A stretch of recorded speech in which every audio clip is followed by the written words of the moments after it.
Hello students, ધોરણ 7ના સામાજિક વિજ્ઞાનમાં આપણે છેલ્લે પાઠ નંબર 2 જોયો, દિલ્હી સલ્તનત. એમાં કયા કયા સુલતાનોએ શાસન કર્યું, કેટલા વર્ષ શાસન કર્યું, એની સાલ જોઈ, એણે કયા કયા સારા કાર્યો કર્યા, શું નિર્માણ કર્યું, એ બધું જોયું. હવે આજે આપણે વાત કરીએ તો કે દિલ્હી સલ્તનત પછી છે એ કયું, તો કે મુઘલ સામ્રાજ્યની શરૂઆત થઈ. હવે મુઘલ સામ્રાજ્યમાં કયા કયા બાદશાહ, જો મુઘલ સામ્રાજ્યમાં છે ને બાદશાહ કહેવાતું, દિલ્હી સલ્તનતની વાત કરીએ તો એમાં સુલતાન કહેવાતું. એટલે આ બે શબ્દ ખાસ યાદ રાખી લેજો. થાય તો બંનેનો અર્થ એક જ થાય, રાજા, પણ શબ્દ અલગ અલગ વાપરતા. તમે આગ્રાનો તાજમહેલ, દિલ્હીનો લાલ કિલ્લો, ફતેહપુર સિકરીનો બુલંદ દરવાજો જેવા સ્થાપત્યો જોયા છે? ફરવા ગયા હશો અથવા તો પ્રવાસે ગયા હશો અથવા તો બરાબર પર્યટનમાં ગયા હશો, પિકનિકમાં ગયા હશો, જોયો હશે તો તમને ખબર હશે. તો આ બધા સ્થાપત્યો છે એ કોણે બંધાવ્યા? તો કે મુઘલ શાસકોએ બંધાવ્યા હતા. એના વિશે ડિટેલમાં આવશે.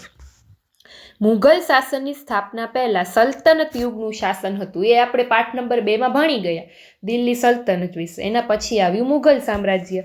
ઉપરાંત કેટલાક રાજપૂત રાજ્ય પણ હતા, એ પણ આપણે જોયું ને, રાજપૂત યુગ. હા, બસ એ જ કહે છે. તો એ આપણે બીજા પાઠમાં જોઈ લીધું. હવે આજે આપણે વાત કરીએ મુઘલ સલ્તનતની સ્થાપના ક્યારે થઈ.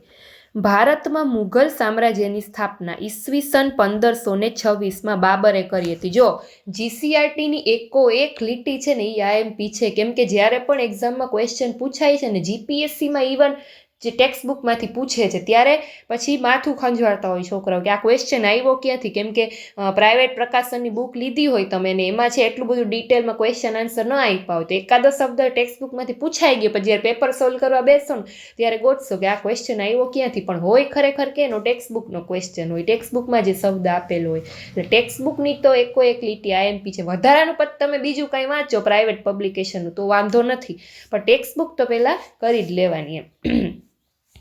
તો સમજાણું શું કહેવા માંગે કે ભારતમાં મુઘલ સામ્રાજ્યની સ્થાપના ક્યારે થઈ? ઈસવીસન 1526માં. કોણે કરી? તો કે બાબરે. નામ યાદ રાખજો, સાલ યાદ રાખજો. તેનું મૂળ નામ શું હતું? ઝહીરુદ્દીન મુહમ્મદ બાબર, એનું મૂળ નામ છે. ક્યારેક એમસીક્યુમાં પૂછાઈ જાય બાબરનું મૂળ નામ, તો કે ઝહીરુદ્દીન મુહમ્મદ બાબર. બાબર અને ઇબ્રાહિમ લોદી વચ્ચે પાણીપતનું યુદ્ધ થયું. આપણે આગલા ચેપ્ટરમાં જોયું પાણીપતનું પહેલું યુદ્ધ કોની વચ્ચે થયું, ક્વેશ્ચનમાં એમ આવે તો બાબર અને ઇબ્રાહિમ લોદી વચ્ચે.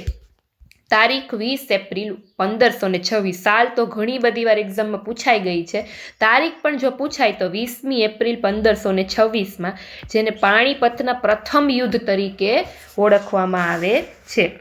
તો પાણીપતનું પ્રથમ યુદ્ધ પૂછાય તો શું આવશે? તો કે 20મી એપ્રિલ 1526, યાદ રાખજો, એને પાણીપતનું પ્રથમ યુદ્ધ કહેવાય છે.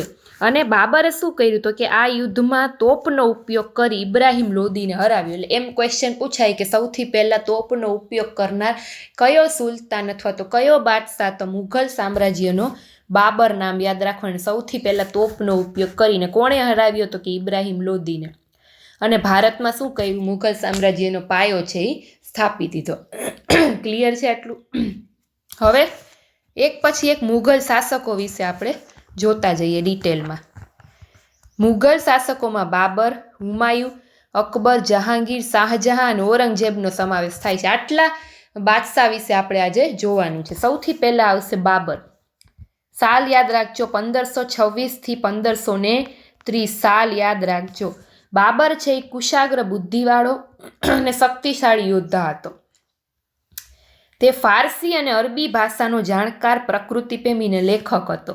બરાબર. બાબરનો અર્થ શું થાય છે નામનો? તો કે વાઘ. બાબર નામનો અર્થ થાય છે વાઘ. અને એને જો 5 વર્ષ શાસન કર્યું, 1526થી 1530 લેખો એટલે 5 વર્ષ સુધી એને શાસન કર્યું. તેની આત્મકથા તુઝુક-એ-બાબરી એટલે કે બાબરનામા લખી હતી, જે વિશ્વ સાહિત્યની પ્રસિદ્ધ કૃતિ છે. કયા શાસકે અથવા તો કયા બાદશાહની કૃતિ છે એ વિશ્વ સાહિત્યની પ્રસિદ્ધ કૃતિ છે? તો તુઝુક-એ-બાબરી એટલે કે બાબરનામા કોને લખી છે? તો કે બાબરે. ત્યાર પછી હવે તુઝુક-એ-બાબરી જે આત્મકથા છે, બરાબર, એને જે લખી છે એમાં શું કહે છે? તો કે ભારત ઉપર આક્રમણ સામનો ન કરી. હવે એમાં એને કેના વિશે લખ્યું છે? તો કે રાજસ્થાનના જે રાણા સંગ્રામ છે એના વિશે આગળ આવશે. રાણા સંગ્રામસિંહ, જેને રાણા સાંગા તરીકે ઓળખાતા મેવાડના, એના ઉપર જ્યારે બાબરે આક્રમણ કરવાનું વિચાર્યું, જ્યારે બે વચ્ચેનું યુદ્ધ થયું, બાબરે શું કહ્યું? એના પર આક્રમણ કરવાનું વિચાર્યું. એટલે કે રાણા સાંગા કોણ? મહારાણા પ્રતાપના દાદા. રાણા સાંગા છે એ કોણ? મહારાણા પ્રતાપના દાદા. તો એના વિશે આખું આત્મકથામાં ઉલ્લેખ કરેલો છે. અને બીજું શું? તો કે બાબરનો એક સમકાલીન હતો, નામ યાદ રાખજો. એ સમયે ગુજરાતમાં જ્યારે સ્વતંત્ર મુસ્લિમ સલ્તનત ચાલતી હતી ત્યારે બાબરનો સમકાલીન કોણ કહેવાતો? મુઝફ્ફર શાહ બીજો. મુઝફ્ફર શાહ બીજો છે એને બાબરનો સમકાલીન કહેવામાં આવતો. જો આ એક્ઝામમાં ક્વેશ્ચન પૂછાઈ જાય તો યાદ રાખજો. બરાબર, યાદ રહી ગયું તમને? ચાલો, હવે આગળ બીજો શાસક આવે છે તો કે હુમાયુ. કોણ આવે છે? તો કે હુમાયુ. હુમાયુની સાલ જોજો તમે, ઈસવીસન 1530 થી ઈસવીસન 1540, ઈસવીસન 1555 થી 1556. તો કોકને એમ થાય કે કેમ આવી રીતે પહેલા 11 વર્ષ શાસન કર્યું, પછી અહીંયા આ 1555 56, તો 1 વર્ષ, એટલે ટોટલ 12 વર્ષ જ શાસન કર્યું. તો બાકીના વર્ષ ક્યાંય ગયા? બાકીના 13 વર્ષ ક્યાંય ગયા? ટોટલ છે એ 25 વર્ષની દેખાડે છે જીવો, બરાબર. તો બાકીના 13 વર્ષ એને શું કર્યું? તો એ આપણે જોઈએ શું કહે છે. હુમાયુ ઈસવીસન 1530માં દિલ્હીની ગાદી ઉપર બેઠો. શું કર્યું? 1530માં એ દિલ્હીની ગાદી ઉપર આવ્યો. હુમાયુનો અર્થ શું થાય છે? નસીબદાર. જો અર્થ પણ ક્યારેક પૂછાઈ જાય. બાબરનો અર્થ શું હતો? વાઘ. હુમાયુનો અર્થ થાય છે નસીબદાર. પરંતુ એણે જીવનમાં અનેક મુશ્કેલીનો સામનો કરવો પડ્યો હતો. અર્થ થતો તો નસીબદાર, પણ એ કમ નસીબ હતો. એણે જીવનમાં ઘણી બધી મુશ્કેલીનો સામનો કરવો પડ્યો હતો. એણે ગુજરાતના સુલતાન બહાદુર શાહ અને બિહારના શક્તિશાળી શાસક શેરશાહ સાથે યુદ્ધ થયા. કેની સાથે યુદ્ધ થયું? એક તો સુલતાન બહાદુર શાહ, જો ગુજરાતનો સુલતાન હતો ત્યારે બહાદુર શાહ એની સાથે, અને બિહારનો શક્તિશાળી શાસક શેરશાહ સાથેનું યુદ્ધ થયું. 2 યુદ્ધ થયા. ક્યારે? 1540માં. એ નામ યાદ રાખી લેજો અને સાલ પણ યાદ રાખી લેજો. હવે જ્યારે હુમાયુ છે એ બહાદુર શાહ સાથે યુદ્ધ કરવા માટે આવ્યો, ત્યારે બહાદુર શાહ શું કર્યો? ભાગી ગયો. ક્યાં ભાગી ગયો? તો કે મધ્યપ્રદેશના માંડુપમાં જઈને બેસી ગયો. કોણ? આ બહાદુર શાહ મધ્યપ્રદેશમાં જઈ માંડુપ નામના ગામમાં જઈને બેસી ગયો, છુપાઈ ગયો, ભાગી ગયો. હવે ભાગી ગયો એટલે હુમાયુએ શું કર્યું? એની બધી સેના અને પોતે પણ ત્યાં ગોતતો ત્યાં સુધી પહોંચી ગયો. ક્યાં? માંડુપ સુધી. હવે એને શું કર્યું કે સેનાને હુકમ આપ્યો કે આ માંડુપમાં છુપાયેલો છે કોણ? બહાદુર શાહ. મારે ગમે એ રીતે મરેલો અથવા જીવતો મારે એ જ હોય છે મારી સામે. સેનાને શું કરે છે? હુકમ કરે છે. સેના જાય છે. એવામાં જ કોકનો આવું યુદ્ધ ચાલતું હતું, ઘમાસાણ સૈનિકો બધાને મારામારી કટલે આમ કરતા હતા, જે જોવે એને ઉડાડી નાખતા હતા. બરાબર, કેમ કે ખબર તો નહોતી બહાદુર શાહ કોણ છે, અને રાજાને જોતો તો બહાદુર શાહ. તો એવામાં એક મધુર સંગીતનો અવાજ ક્યાંકથી આવે છે, જાણે કોઈ ગીત ગાતું હોય. કોનો અવાજ હતો એ? તો કે તાનસેનનો.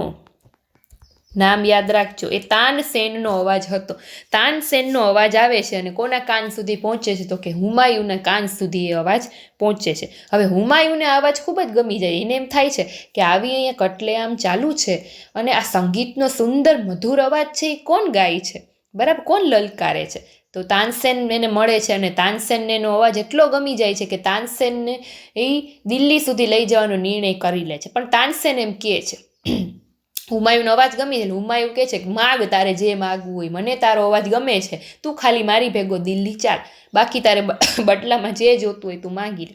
તાનસેન કહે છે મારે બીજું કંઈ નથી જોતું, તમારે બહાદુર શાહ જોતો હોય તમે તમારી રીતે લઈને એને નીકળી જાઓ અહીંયાથી, પણ મારી જે આ ગામની પ્રજા છે, જે લોકોનું કંઈ વાંક નથી, એનું ખાલી તમે કટલેઆમ કરો ને એ બધાને છોડી દો.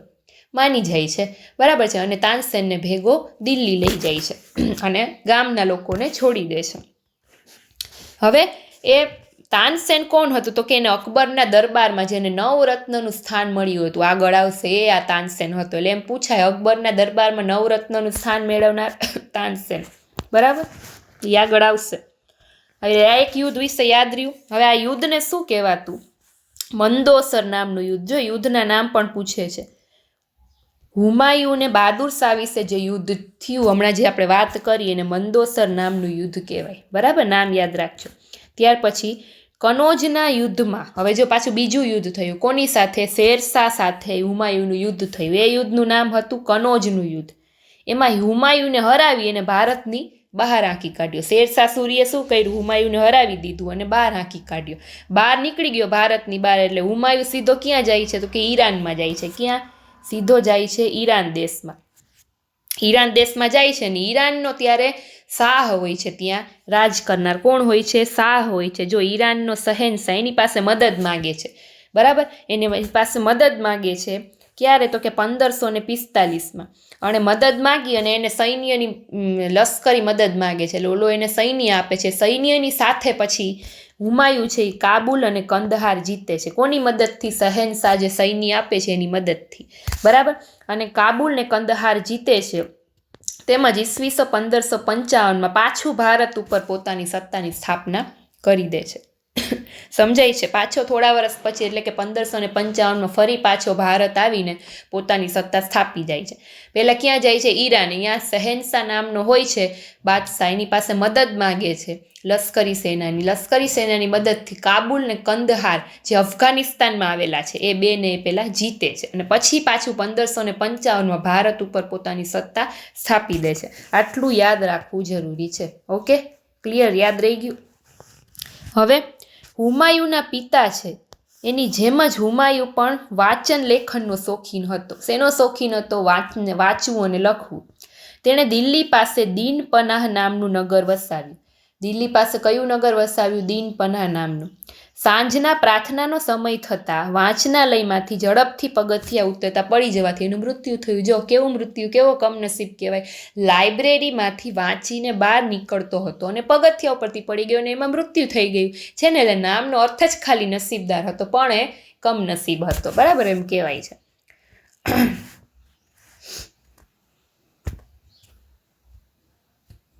હવે તમને એમ પ્રશ્ન થાય કે શેરશાહ સૂરી છે એનું મૃત્યુ, તો કે શેરશાહ સૂરી જે હતા 1542માં બિહારના સાસારામ જે જિલ્લો છે એમાં દારૂગોળો બનાવતા હતા. અને દારૂગોળો ખબર નહીં કંઈક ફૂટો હશે કે ગમે એ થયું, એમાં એનું મૃત્યુ થયું હતું. કોનું? શેરશાહ સૂરીનું. તમને એમ થાય કે શેરશાહ સૂરી હતો તો એ કેમ ભારત પાછો આવી ગયો અને સત્તા સ્થાપિત? તો શેરશાહ સૂરી તો એની પહેલાં જ મરી ગયો હતો 1542માં જ. આવી રીતે દારૂગોળો કંઈક ફાઇટો હશે ને એમાં એનું અવસાન થઈ ગયું હતું. એટલે પછી હુમાયુ છે અને શેરશાહ સૂરી પછી, જો શેરશાહ સૂરી મરી ગયો, અવસાન થઈ ગયું, ત્યારે હજી હુમાયુ આવ્યો નહોતો. પણ એના પછી કોને સત્તા? તો કે એનો જે વંશજનો એક હતો બાદશાહ, જેનું નામ હતું સિકંદર શાહ સૂરી. સિકંદર શાહ સૂરી નામ હતું. એને સત્તા સ્થાપી. પણ હુમાયુએ શું કર્યું? સિકંદર સૂરી સાથે યુદ્ધ કર્યું. એને ભારતમાં પાછું આવતું. એને ખબર હતી શેરશાહ સૂરી તો મરી ગયો છે, પણ એનો કોઈક વંશજ છે હજી રાજ કરે છે. તો સિકંદર શાહ સૂરી સાથે એને યુદ્ધ કર્યું. એ યુદ્ધનું નામ હતું સિરહિંદ યુદ્ધ. એ યુદ્ધનું નામ હતું સિરહિંદ યુદ્ધ. એની સાથે યુદ્ધ કર્યું ને પછી ભારત ઉપર પોતાની સત્તા છે એ સ્થાપી દીધી. સમજાણું? આટલું ક્લિયર? હવે શેરશાહ સૂરી વિશે વાત આવે છે. જો એનું શાસન તો કે 1540થી 1545, બિચારો 5 જ વર્ષ શાસન કરી શક્યો. શેરશાહ છે એ અફઘાન વંશનો મુસ્લિમ હતો. એનું મૂળ નામ હતું ફરીદ ખાં. જો મૂળ નામ એ પૂછાય છે, યાદ રાખજો. હુમાયુને હરાવી ભારત ઉપર પોતાની સત્તા સ્થાપી. તે સુધારક અને ન્યાયપ્રિય શાસક હતો. ડાકુ લૂંટારાઓને અંકુશમાં લઈ એણે રાજ્યમાં શાંતિની સ્થાપના કરી હતી. જેટલી લૂંટ થતી હતી એ બધી એને સાવ બંધ કરી નાખી અને સાવ શાંતિની સ્થાપના જાણે કરી હતી. નવી ટપાલ વ્યવસ્થા ઊભી કરી, બરાબર, ઘણું બધું એને સારા કામ કર્યા હતા. તેણે વેપારીઓ અને યાત્રાળુઓ માટે ધર્મશાળા બંધાવી, રૂપિયાનું ચલણ શરૂ કરાવ્યું. જો હવે એમ પૂછાય કે આધુનિક નાણાંનું ચલણ જે છે રૂપિયાનું, એ શરૂ કરાવનાર કોણ? તો કે શેરશાહ સૂરી. યાદ રાખજો, અત્યારે જે તમે નાણું વાપરો છો ને એ શરૂ કરાવનાર કોણ? તો કે આ શેરશાહ સૂરી પોતે. વિશાળ સેના નિર્મિત કરી. તેણે એક મહાન રાજમાર્ગ ગ્રાન્ડ ટ્રંક રોડનું પુનઃનિર્માણ કર્યું. GTR જે કહો છો ને, GTRનું પુનઃનિર્માણ કોણે કર્યું? તો કે શેરશાહ સૂરીએ. જે બંગાળ અને ઉત્તર ભારત સુધી વિસ્તરેલો હતો. એનો વિસ્તાર પૂછે તો બંગાળથી ઉત્તર ભારત સુધી. હવે જો આ GTR વિશે આપણે જોઈએ, ગ્રાન્ડ ટ્રંક રોડ, પહેલાં તો એ ખબર છે ને GTR એટલે. એની શરૂઆત કોને કરી હતી? શરૂઆત કરી હતી કોને? તો કે ચંદ્રગુપ્ત મૌર્યએ.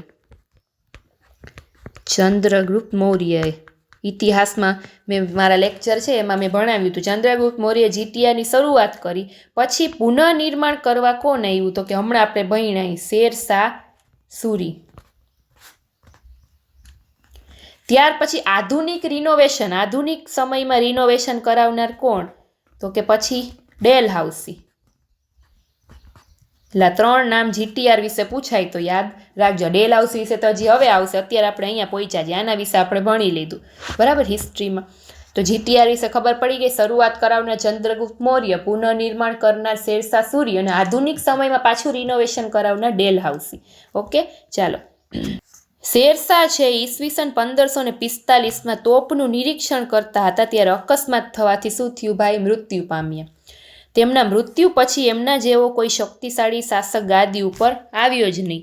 પરિણામે 1555માં હુમાયુએ શું કર્યું? દિલ્હીના આગ્રા ઉપર આક્રમણ કર્યું અને અફઘાનોને હરાવી દીધા અને પાછું મુઘલ સામ્રાજ્યની સ્થાપના કરી દીધી ભારતમાં. છે હુમાયુ પાછો આવ્યો અને કોઈ એવો શક્તિશાળી શાસક શેરશાહ સૂરી જેવો હતો નહીં. હા, હમણાં મેં વાત કરી સિકંદર શાહ સૂરી હતો, પણ એ નબળો શાસક કહેવાતો બરાબર. તો એ નબળા શાસકને હરાવી દિલ્હી અને આગ્રા શું કર્યું? સૌથી પહેલાં તો જીતી લીધા અને પછી પાછી મુઘલ સામ્રાજ્યની સ્થાપના કરી દીધી ભારત ઉપર બરાબર. ક્યારે? ઈસવીસન 1555. ત્યાર પછી અકબર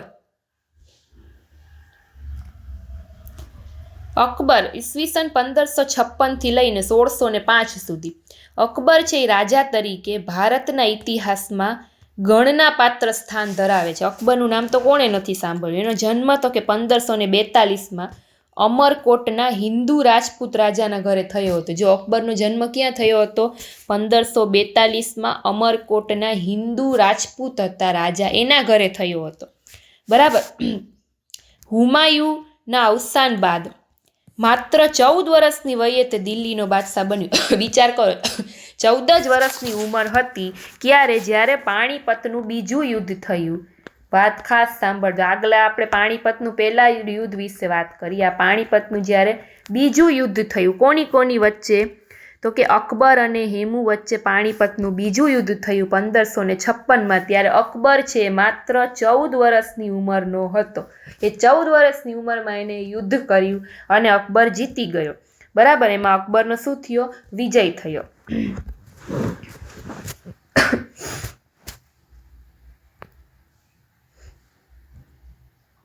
અને દિલ્હીનો શું 14 વર્ષની વયે દિલ્હીનો બાદશાહ બની ગયો બરાબર. ચાલો, ત્યાર પછી અકબરે પંજાબથી બંગાળ અને દિલ્હીથી ગુજરાત સુધી મોટા ભાગ ઉપર રાજ્ય સ્થાપિત કરી દીધું.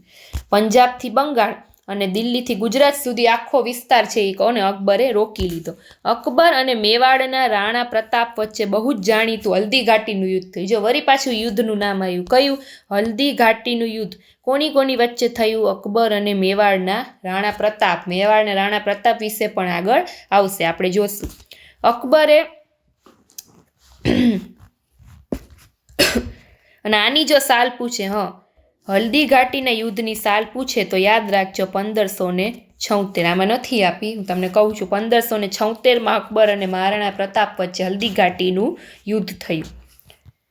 અકબરે કાબુલ, કાશ્મીર, બલુચિસ્તાનથી દક્ષિણમાં અહેમદનગર સુધી પોતાની વિજય યાત્રા કરી. અકબરે ફતેહપુર સિકરીને રાજધાની બનાવી. કોને? અકબરે શેને રાજધાની બનાવી? તો કે ફતેહપુર સિકરીને, જે આગ્રામાં આવેલું છે બરાબર. અકબરે હિન્દુઓ પ્રત્યે ઉદાર નીતિ અપનાવી અને રાજપૂતો સાથે સામાજિક સંબંધની શું કર્યું ભાઈ? શરૂઆત કરી. તેણે રાજપૂતોની સેનાના ઉચ્ચ પદો પર નિમણૂક કરી. રાજપૂતોએ પણ પોતાની વીરતા અને સાહસથી અકબરને ભારત વિજય માટે ખૂબ જ મદદ કરી બરાબર. અકબર છે એ હિન્દુ પ્રેમી હતો, એની હિન્દુઓ પ્રત્યે શું કર્યું? ઉદાર નીતિ જ રાખી અને રાજપૂતોને શું કર્યું? શાસકમાં આગળ લેવાનો પ્રયત્ન કર્યો. અકબર છે એ શું હતો? તો કે બિન સાંપ્રદાયિક રાજા હતો. અકબરે બધા ધર્મોના ઉત્તમ તત્વોને એકઠા કરી દીન એ ઇલાહી નામના સાંપ્રદાયની સ્થાપના કરી. શું નામ? દીન એ ઇલાહી બરાબર. એણે રામાયણ, મહાભારત, અથર્વવેદ, પંચતંત્ર, બાઇબલ, કુરાન જેવા મહાન ગ્રંથનો અનુવાદ ફારસીમાં કર્યો. બધાય ગ્રંથનો અનુવાદ કર્યો એણે પોતે. કેમાં? ફારસીમાં. એટલે એવું પૂછે, ફારસીમાં બધા ધાર્મિક ગ્રંથનો અનુવાદ કરનાર કોણ રાજા? તો અકબર આવશે, બાદશાહ અકબર બરાબર. અકબર છે એ સમાજ સુધારક પણ હતો. જો સાથે સમાજ સુધારક પણ હતો. એણે શું કર્યું? બાળ લગ્ન અને સતી પ્રથા છે એનો વિરોધ કર્યો. યાત્રાવેરો નાબૂદ કર્યો. એને એમ થયું કે ભાઈ હિન્દુ લોકો છે એ દર્શન કરવા અથવા તો યાત્રા માટે જાય છે તો પણ એ લોકો પાસેથી વેરો લેવામાં આવે છે. ધર્મની બાબતમાં પણ વેરો હોય કોઈથી, તો એને શું કર્યું? એવા વિચારથી યાત્રા વેરો બંધ કરાવ્યો. તથા બળજબરીપૂર્વક ધર્માંતર, એટલે કે કોઈ છે એ પોતાનો ધર્મ છે એ સ્વેચ્છાએથી બદલવો હોય તો જ બદલી શકે, બાકી બળજબરીથી ધર્માંતરણ ના થવું જોઈએ. એટલે એનો પણ એને સખત વિરોધ કર્યો. અકબરના સમયનું ભારત આર્થિક રીતે ખૂબ સમૃદ્ધ હતું. જ્યારે અકબર હતો એ સમયે ભારત છે આર્થિક રીતે એકદમ સમૃદ્ધ હતું. એણે સામાજિક સહિષ્ણુતાના યુગનો પ્રારંભ કરાવ્યો. જો MCQમાં પૂછાય એવો, સામાજિક સહિષ્ણુતાનો આરંભ કરાવનાર બાદશાહ કોણ? તો એમાં આવે અકબર. ઈસવીસન 1605માં એનું અવસાન થયું. અવસાનની તારીખ પણ યાદ રાખવાની. ત્યારે મોટા ભાગનું ભારત છે એ મુઘલ સામ્રાજ્યમાં સમાવિષ્ટ હતું. ત્યારે ઈસવીસન 1605માં અકબરનું શું થયું ભાઈ? તો કે મૃત્યુ થયું. અકબર પછીનો જો કોઈ રાજા આવે છે તો જહાંગીર, જેનો સમયગાળો છે 1605 લઈને 1627. અકબરે સ્થાપેલા મહાન સામ્રાજ્યને સાચવવાનો વારસો જહાંગીરને મળ્યો. તેણે અકબરની નીતિઓ ચાલુ જ રાખી. હિન્દુઓ સાથે સારા સંબંધો સ્થાપિત કર્યા. એને પણ અકબરની નીતિ એવી ને એવી રાખી ને એને પણ હિન્દુ સાથે સારા સંબંધ સ્થાપિત કર્યા. એણે અસમ અને દક્ષિણ ભારતના ગોલકોંડા સુધી વિજય મેળવ્યો. જો છે વિસ્તાર યાદ રાખજો. એની પત્ની હતી નૂરજહાં. શાહજહાંની પત્ની કોણ? નૂરજહાં. ચતુર અને પ્રતિભાશાળી હતી. એણે અનેક કલાઓને પ્રોત્સાહન આપ્યું હતું. જહાંગીરના સમયમાં જો હવે એની પત્ની જે હતી ને નૂરજહાં, એ કેવી હતી? એકદમ ચતુર અને પ્રતિભાશાળી હતી. એટલે એના સમયમાં સ્ત્રીયા શાસન કહેવાતું. શું કામ? તો કે જહાંગીર છે જે કોઈ પણ શાસનમાં નિર્ણય લે ને એ બધું એની પત્નીને પહેલાં પૂછે. બરાબર? એની પત્ની કે આ ભાઈ બરાબર નિર્ણય છે તો જે શાસનમાં અમલ કરે. એટલે સ્ત્રીયા શાસન કહેવાતું. જહાંગીર એવી રીતે કરતો, એક વાતનો નિર્ણય છે એની પત્નીને પૂછતો. જહાંગીરના સમયમાં ચિત્રકલાનો ખૂબ જ વિકાસ થયો. તે પોતે પણ મહાન ચિત્રકાર હતા. એ પોતે મહાન ચિત્રકાર હતા એટલે એના સમયમાં ચિત્રકલાનો પણ ખાસો એવો શું થયો? તો કે વિકાસ થયો.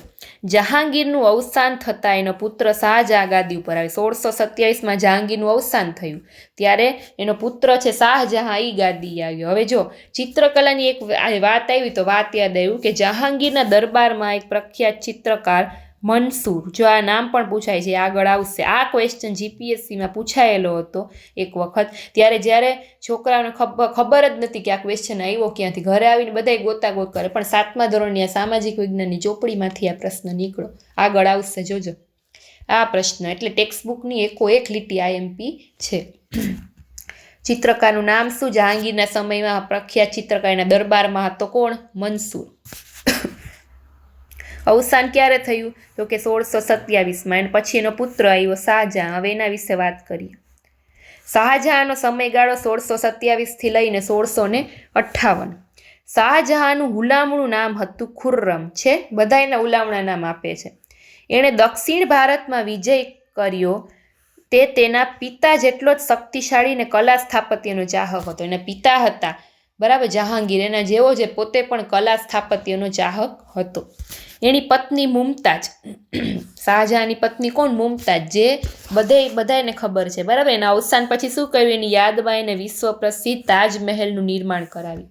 પત્ની મુમતાજના યાદમાં. તાજમહેલ છે એ દુનિયાની અજાયબી ગણાય છે, બધાને ખબર છે. ત્યાર પછી આવે છે ઔરંગઝેબ.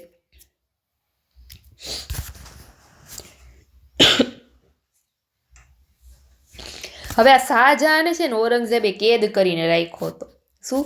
કેદ કર્યો હતો. પછી એનું જેલમાં કાંઈક મૃત્યુ થાય છે એવું હોય છે. ત્યારે મૃત્યુ નથી થતું, એ ઔરંગઝેબ છે એને કેદ કરીને કેદી બનાવીને રાખે છે. પછી થોડાક ટાઈમ પછી જેલમાં છે એનું મૃત્યુ થાય છે. જો શાહજહાંની ઔરંગઝેબ આવ્યો. ઔરંગઝેબનો સમયગાળો જો 1658 થી 1707.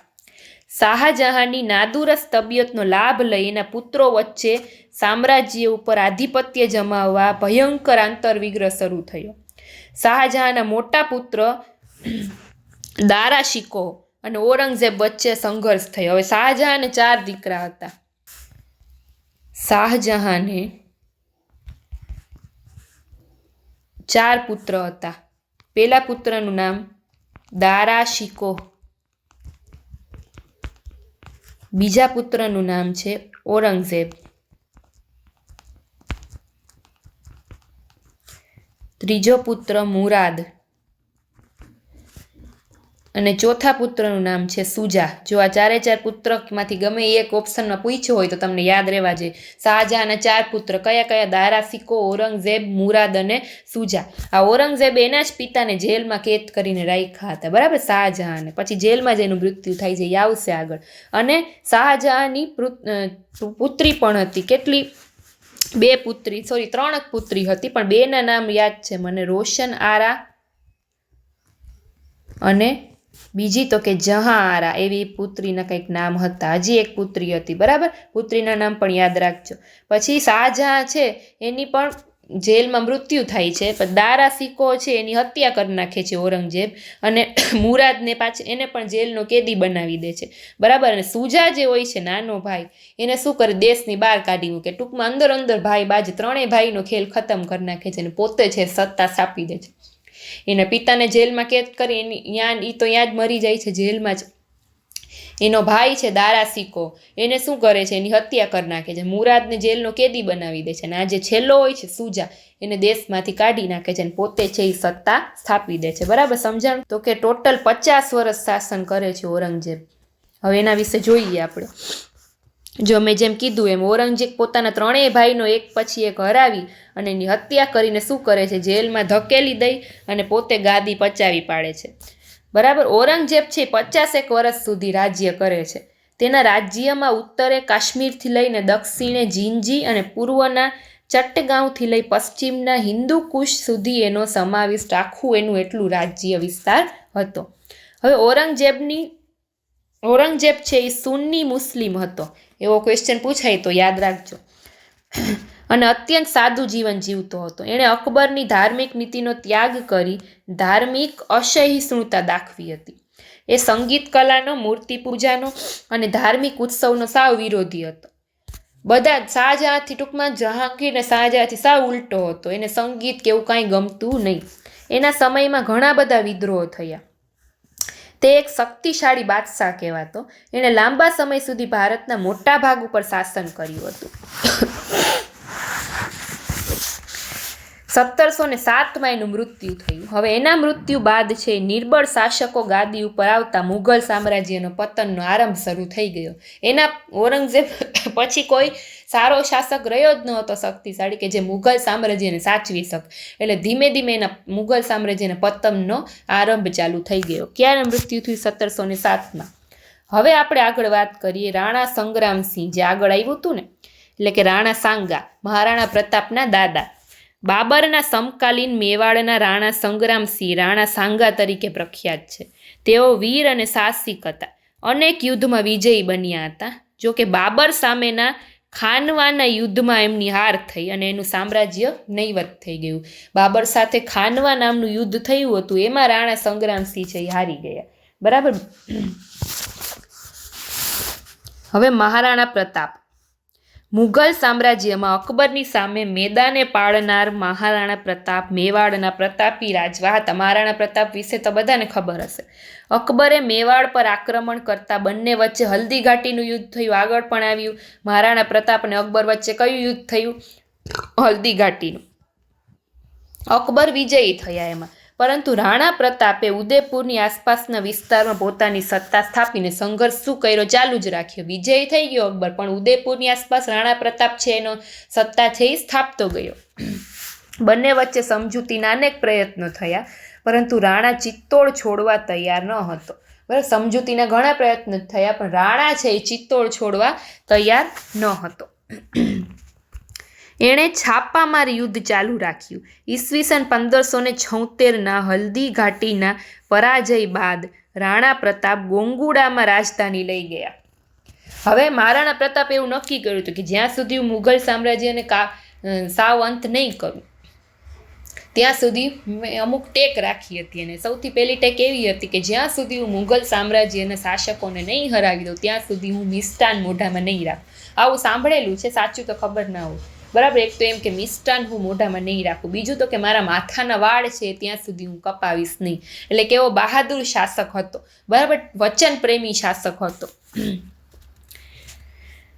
1576માં હલ્દી ઘાટીનો જે પરાજય થયો ત્યારે એણે પોતાની રાજધાની ગોંગુડામાં લઈ ગયા અને જીવનના અંત સુધી યુદ્ધ કરતા રહ્યા. જ્યાં સુધી એ મરવા ઉપર ના આવ્યા ત્યાં સુધી એ યુદ્ધ કરતા રહ્યા. બાદમાં ડુંગરપુરના ચાવંડમાં પોતાની રાજધાની સ્થાપી. ગોંગુડામાંથી ક્યાં લઈ ગયા? ડુંગરપુરના ચાવંડમાં, યાદ રાખજો. અને આખરે 51 વર્ષની વયે છે એ શું થયું ભાઈ? એનું અવસાન થયું. બરાબર, અવસાન થયું. ત્યાર પછી એના જેવા જ બીજો શાસક છે વીર દુર્ગાદાસ રાઠોડ.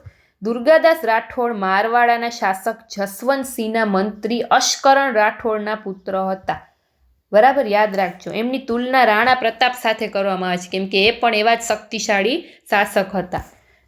ઔરંગઝેબના સમયમાં એમણે એનું આધિપત્ય સ્વીકાર્યું ન હતું. ઔરંગઝેબનો સમય ચાલતો હતો છતાં પણ એને પોતાનું આધિપત્ય છે ઔરંગઝેબ સામે સ્વીકાર્યું ન હતું. ત્યાર પછી આવે છે છત્રપતિ શિવાજી મહારાજ. એના વિશે ઘણી બધી વાતો સાંભળેલી છે. ભારતના મહાનતમ રાજાઓમાં સ્થાન પામનાર છત્રપતિ શિવાજી મરાઠા સામ્રાજ્યના સ્થાપક હતા. મરાઠા સામ્રાજ્યના સ્થાપક કોણ? છત્રપતિ શિવાજી. ઈસવીસન 1627માં એમનો જન્મ થયો. ક્યાં? મહારાષ્ટ્રમાં શિવનેરીના કિલ્લામાં શિવ મંદિર હતું. એના ગર્ભગૃહમાં એની માતા જીજાબાઈ શિવાજીને જન્મ આપેલો. માતા જીજાબાઈ અને પિતા શાહજીના સંતાન શિવાજીના જીવન ઉપર એમના સમર્થ ગુરુ રામદાસ અને દાદા કોંડદેવનો પ્રભાવ હતો. દાદા કોંડદેવ જે હતા એને શસ્ત્રની તાલીમ આપી હતી અને ગુરુ સમર્થ રામદાસ હતા એને ધાર્મિક તાલીમ આપી હતી. બરાબર, બે એના ગુરુ હતા. એમણે નાની જાગીરમાંથી મહાન મરાઠા રાજ્યનો વિસ્તાર કરવા 40થી પણ વધારે કિલ્લા જીત્યા. જોજો, છત્રપતિ શિવાજી મહારાજે 40થી પણ વધારે કિલ્લા જીત્યા હતા. મુઘલ બાદશાહ ઔરંગઝેબ અને બીજાપુર સાથે એમણે લાંબો સમય સંઘર્ષ કર્યો. કોની સાથે? ઔરંગઝેબ અને બીજાપુર સાથે એણે લાંબો સમય સંઘર્ષ કર્યો અને આખરે એણે વિજયો પ્રાપ્ત કર્યા. તમને ખબર છે કે ગુજરાતના સાહિત્યકાર છે એક કવિ છે ઝવેરચંદ મેઘાણી, એને શિવાજીના હાલરડા ખૂબ લખેલા છે. બરાબર, શિવાજીના હાલરડા ખૂબ જ ફેમસ છે. કોણે લખેલા છે? ઝવેરચંદ મેઘાણીએ.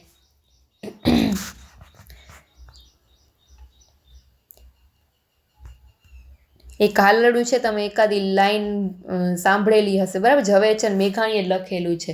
શું છે? તો કે શિવાજીને નીંદર ન આવે, માતા જીજાબાઈ ઝુલાવે. આવા શિવાજીના હાલરડા છે. શિવાજીને નીંદરું ના આવે, માતા જીજાબાઈ ઝુલાવે. તો આ હાલરડું છે ઝવેરચંદ મેઘાણીએ. બરાબર, ઘણા બધા હાલરડા છે એના ફેમસ છે. શિવાજીના હાલરડા, નાના છોકરાને ઘણીવાર સુવાડતા હોય તો શિવાજીના હાલરડા ગાય છે એટલે એ એમ ફેમસ છે.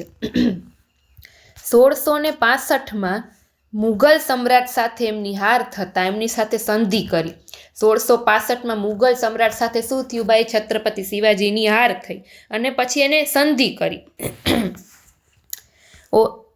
ઔરંગઝેબે શું કર્યું? એમને જેલમાં પણ પૂર્યા હતા, પરંતુ ચાલાકીથી છટકી જઈને ફરી વખત એમણે મોરચો માંડીને વિજય કર્યો. 1674માં રાજગઢમાં એમનો રાજ્યાભિષેક થયો હતો.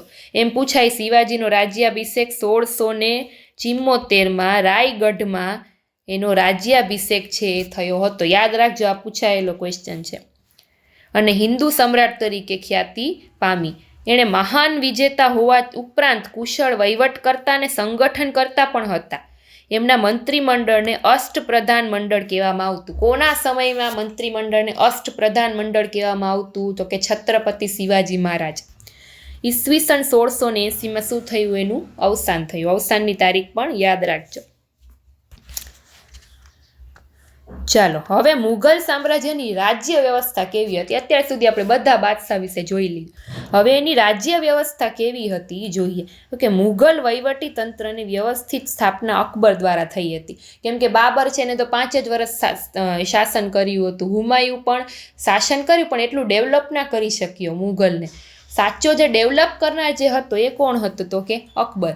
અકબરે વ્યવસ્થિત રીતે મુઘલ સામ્રાજ્યને ડેવલપ કરેલું. શાસનના કેન્દ્રમાં બાદશાહ રહેતા અને એને સલાહ અથવા આપવા એક મંત્રી પરિષદ હતી. બાદશાહ છે એ સર્વોચ્ચ સેનાપતિ અને ન્યાયાધીશ હતા. બાદશાહ અને વહીવટી તંત્ર વચ્ચે તાલમેલ રાખવા વજીરની નિમણૂક કરવામાં આવતી. બાદશાહ અને વહીવટી તંત્ર વિશે સંદેશો આપલે કરવા માટે કોણ હોવું જોઈએ? હોવું તો જોઈએ ને, તો વજીરની નિમણૂક કરવામાં આવતી. તે દીવાને વજીર ફૂલ કહેવાતો અને નાણાં અને મહેસૂલ વ્યવસ્થાનો વડો હતો. સેનાના વડાને શું કહેવામાં આવતું? તો કે મીર બક્ષ. જો યાદ રાખજો, કોના સમયમાં સેનાના વડાને મીર બક્ષ કહેવામાં આવતું? તો કે મુઘલ સામ્રાજ્યમાં. જે સેનાની ભરતી કરતો અને સેનાના જે અધિકારીઓ એને નિમણૂક કરતો. કોણ? તો કે આ મીર બક્ષ કહેવાતો જઈ. તે ગુપ્તચર તંત્રની દેખરેખ પણ રાખતો.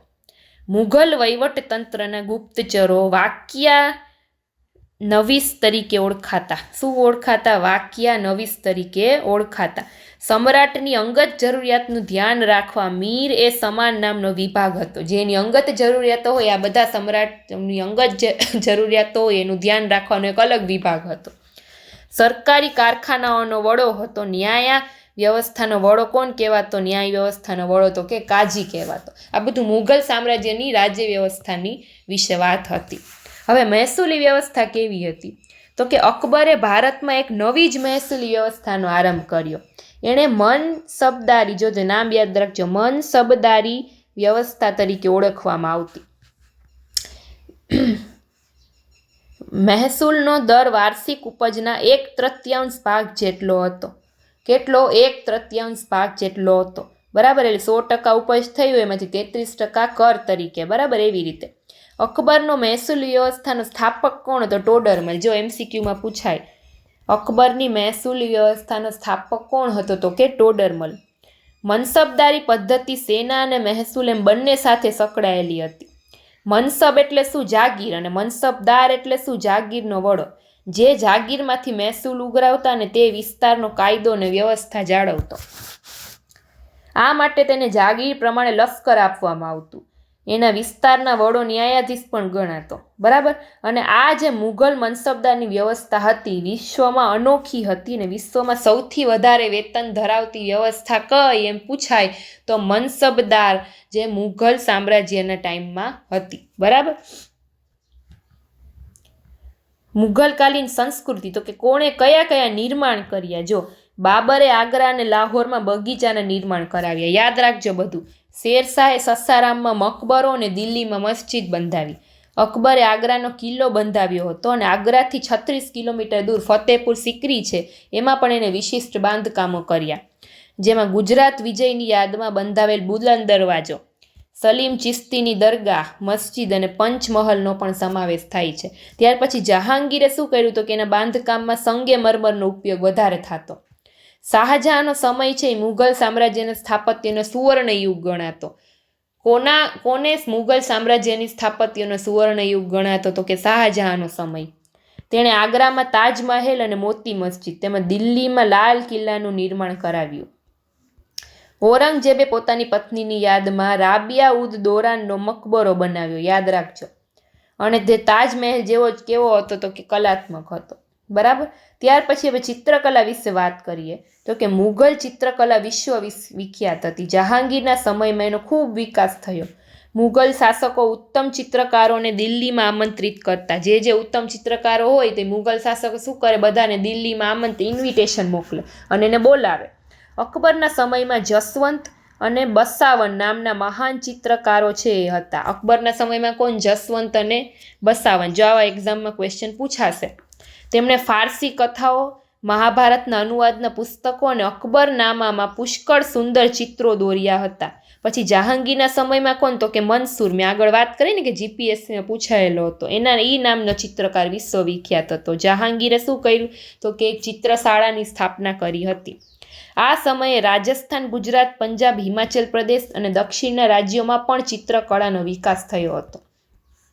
ત્યાર પછી સાહિત્યની વાત કરીએ તો કે મુઘલ રાજાઓ સાહિત્યના શું હતા? પોષક હતા. તેઓ સારા લેખકો હતા. એ સમયે ફારસી, અરબી, હિન્દી અને અન્ય ભારતીય ભાષાઓમાં વ્યાપક સાહિત્યની રચના થઈ હતી. બરાબર.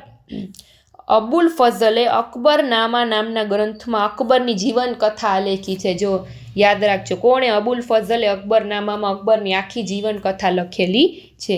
એણે મહાભારતનો અનુવાદ કર્યો હતો. ભારતીય ભાષાઓમાં શ્રી કૃષ્ણના જીવન ઉપર ઘણું સાહિત્ય રચાયું હતું. મરાઠીમાં એકનાથ, જ્ઞાનેશ્વર અને સ્વામી રામદાસે ભક્તિ સાહિત્યની રચના કરી હતી. ત્યાર પછી સંગીતમાં જોઈએ તો અકબર છે એ સંગીતનો જ્ઞાતા હતો. એના નવરત્નોમાં કોનો સમાવેશ થતો? તાનસેન નામનો મહાન શાસ્ત્રીય ગાયકનો સમાવેશ થતો. હવે છેલ્લે સમાપનમાં જોઈએ તો કે 1526માં સ્થપાયેલ મુઘલ સામ્રાજ્ય સ્થપાયેલું ક્યારે હતું? 1526માં. એ 1707માં જ્યારે ઔરંગઝેબ મૃત્યુ પામ્યો ત્યારે પછી એનું પતન તરફ ધકેલાયું. કોઈ શક્તિશાળી શાસક રહ્યો ન હતો, એટલે છે નાના નાના ભાગમાં વહેંચાઈ ગયું. બધા રાજ્યો છે એકબીજા સાથે ઝઘડતા રહેતા હતા. પરિણામે તેઓ નિર્બળ બનતા ગયા, અને નિર્બળ બનતા ગયા એટલે શું થયું? તો કે યુરોપમાંથી જે વેપાર કરવા આવેલી હતી કંપનીઓ, એને શું કર્યું? ભારતમાં શાસન સ્થાપવાના સ્વપ્નો સેવી લીધા. કેમ કે ખબર હતી કે હવે મુઘલ સામ્રાજ્યનો કોઈ શક્તિશાળી શાસક બચ્યો નથી, એટલે આપણે આમાં ફાવી જશે. એટલે યુરોપથી જે કંપનીઓ આવી હતી હવે એ છે સત્તા સ્થાપશે. એ આપણે હવે આગળ ભણીશું. બરાબર. આ ચેપ્ટરમાં આપણે મુઘલ સામ્રાજ્ય વિશે જોયું અને એના શાસકો વિશે જોયું. ફરી એકવાર તમે રિવાઇઝ કરી લેજો કયા કયા શાસકો વિશે જોયું. બરાબર. જહાંગીર, અકબર, શાહજહાં, ઔરંગઝેબ, હુમાયુ અને બાબર. આટલા શાસકો વિશે આપણે જોયું. કોણ કેટલા વર્ષ સુધી શાસન કરે છે, કોનું ક્યારે અવસાન થાય છે, બધાના હુલામણા નામ, કોણ છે એ કયા કયા યુદ્ધ કરે છે, પાણીપતનું પ્રથમ યુદ્ધ, પાણીપતનું બીજું યુદ્ધ, હલ્દીઘાટીનું યુદ્ધ, આ બધાની સાલ, કોની કોની વચ્ચે યુદ્ધ થાય છે, આ બધું આ ચેપ્ટરમાં આવી ગયું. ટૂંકમાં કહી શકાય ને આ ચેપ્ટર બધા કહે છે કે મધ્યકાલીનનો ઇતિહાસ પૂછાતો નથી, પણ આમાંથી જ એવા ઘણા ક્વેશ્ચન નીકળી શકે એમ છે. બરાબર. સાવ મનાઈ નથી કરી, સાવ નહીં જ પૂછે એવું નથી કીધું, પૂછાય જાય. બરાબર. તો આપણે કાંઈ કહી શકી નહીં. એટલે તમારા માટે આ ચેપ્ટર IMP છે. બરાબર. તો ફરી એકવાર જોઈ લેજો. આપણે ફટાફટ સ્વાધ્યાય ઉપર નજર કરીએ. ચાલો, પાણીપતનું યુદ્ધ છે એ ક્યારે અને કોની કોની વચ્ચે થયું હતું? સૌ પ્રથમ પાણીપતનું યુદ્ધ ક્યારે થયું હતું? 1526માં. કોની વચ્ચે? બાબર અને ઇબ્રાહિમ લોદી વચ્ચે. બરાબર. સૌ પ્રથમ એમ જ પૂછ્યું છે ને પ્રથમ યુદ્ધ ક્યારે થયું હતું. ત્યાર પછી શેરશાહના સ્થાપત્ય વિશે જણાવો. શેરશાહના સ્થાપત્ય શું? એને સાસારામમાં એક તો મકબરો, સાસારામમાં શું કર્યું? મકબરો સ્થાપ્યો. અને બીજું શું? તો કે દિલ્હીમાં મસ્જિદ. બરાબર. એનું સ્થાપત્યો છે. ત્યાર પછી અકબરના સમયમાં મહાન સંગીત ગાયકનું નામ કોણ? તાનસેન. હમણાં જ છેલ્લે વાત કરી. ત્યાર પછી છત્રપતિ શિવાજીનો જન્મ ક્યાં અને ક્યારે થયો હતો? છત્રપતિ શિવાજીનો જન્મ ક્યાં થયો હતો? 1627માં. ક્યાં થયો હતો? મહારાષ્ટ્રના શિવનેરી કિલ્લામાં. યાદ રાખી લેજો. બરાબર. જહાંગીરના ચિત્રકારોના નામ. જહાંગીરના સમયમાં કયો ચિત્રકાર હતો? તો કે મંસૂર. મંસૂર નામનો ચિત્રકાર હતો. નામ યાદ રાખજો. અને બીજો એક છે આબુલ હસન, જે આમાં નથી આવ્યું પણ યાદ રાખજો. આબુલ હસન ને મંસૂર નામના બે ચિત્રકારો જહાંગીરના સમયમાં હતા. હવે આ ઉત્તરો છે તમારે લખવાના છે, કેમ કે ટૂંક નોંધ છે. મુઘલ વહીવટી તંત્રની આખી રૂપરેખા, એનું વહીવટી તંત્ર કેવું હતું. ત્યાર પછી સ્થાપત્ય કલાના નમૂના વિશે નોંધ. ત્યાર પછી છત્રપતિ શિવાજીના વિજયો થયા એના વિશે આખી નોંધ. અકબરની ધાર્મિક નીતિ કેવી હતી એના ઉપર ચર્ચા કરવાની. અને શેરશાહના સુધારા કયા કયા હતા એના વિશે. બરાબર. ખાલી જગ્યા જોઈ લઈએ. પાણીપતનું બીજું યુદ્ધ કોની વચ્ચે થયું? તો કે અકબર અને હેમુ વચ્ચે. બુલંદ દરવાજો કોણે બંધાવ્યો હતો? તો કે બુલંદ દરવાજો છે અકબરે બંધાવ્યો હતો. દિલ્હીનો લાલ કિલ્લો કોણે બંધાવ્યો હતો? તો કે શાહજહાએ. અકબરનો જન્મ છે એ કયા સ્થળે થયો હતો? તો કે અમરકોટમાં. બરાબર. આમાંથી ક્યારેક ક્વેશ્ચન આવી જાય. સ્વાધ્યાય ખાસ જોઈએ જ લેવાનું બધાય ચેપ્ટર. તો અહીંયા આપણું આ લેક્ચર પૂરું થાય છે. ત્યાર પછી હવે નેક્સ્ટ છે એ પાઠ ધોરણ 7નો ચોથો પાઠ લઈને હું મારા નેક્સ્ટ વિડીયોમાં આવીશ. ત્યાં સુધી આ એકવાર પાછો રિવાઇઝ કરી લેજો. ચાલો, થેન્ક યુ.